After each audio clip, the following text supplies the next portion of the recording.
Every time, I'm sitting at home looking at my boring light fixtures around the house, but sometimes I don't have the money to pay someone to do it for me.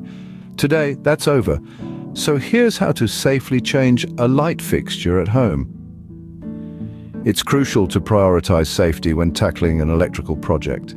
Whether you're a seasoned pro or a novice DIYer, it's essential to remember the golden rule. Always turn off the power at the circuit breaker or fuse box before you begin. This step could be the difference between a successful project and a dangerous situation. So, before you unscrew that first bolt or untwist that wire, ensure the power is off. Remember, safety always comes first when dealing with electricity.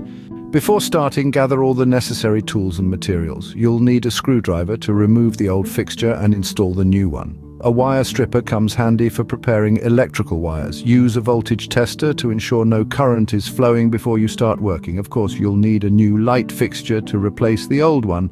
Wire nuts are essential for securing the wires. And lastly, a sturdy ladder to reach the fixture. With these tools and materials at hand, you are ready to change that light fixture light. Now, let's dive into the process, starting with removing the old light fixture. Firstly, you'll want to unscrew the fixture carefully. You might need a step ladder for this, so make sure it's sturdy and safe. Keep a steady hand and a keen eye as you do this, ensuring you don't damage any parts. Next, you'll need to detach the wires. Usually there are 3 wires, a black one for hot, a white one for neutral, and a green or bare one for ground. Loosen the wire nuts and disconnect these wires, but remember, safety first. Here's where your voltage tester comes in handy.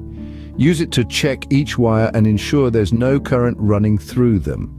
This is an essential safety step, so don't rush it. Once you're sure the wires are safe, you can fully remove the old fixture.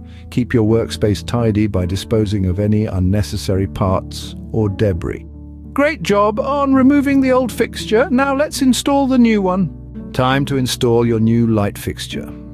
Let's start with the wires. You'll notice that both your light fixture and the ceiling have a black wire, a white wire, and a green or bare wire. The black wires are your hot wires, the white wires are your neutral wires, and the green or bare wires are your ground wires. You're going to want to connect each of these using wire nuts. Start by twisting the black wires together, then secure them with a wire nut. Repeat this process with the white wires and the green or bare wires. Once your wires are secured, it's time to attach your fixture to the ceiling. Most fixtures will come with a mounting bracket, which you'll attach to the electrical box in the ceiling. Once your fixture is secure, you can screw in your light bulb. And there you have it, a new light fixture safely installed. Well done. Let's quickly recap what you've learned today. Begin by turning off the power, gather your tools, carefully remove the old fixture, then install the new one, ensuring all connections are secure. Remember, always prioritize safety and never hesitate to call a professional if you're unsure. Happy DIYing.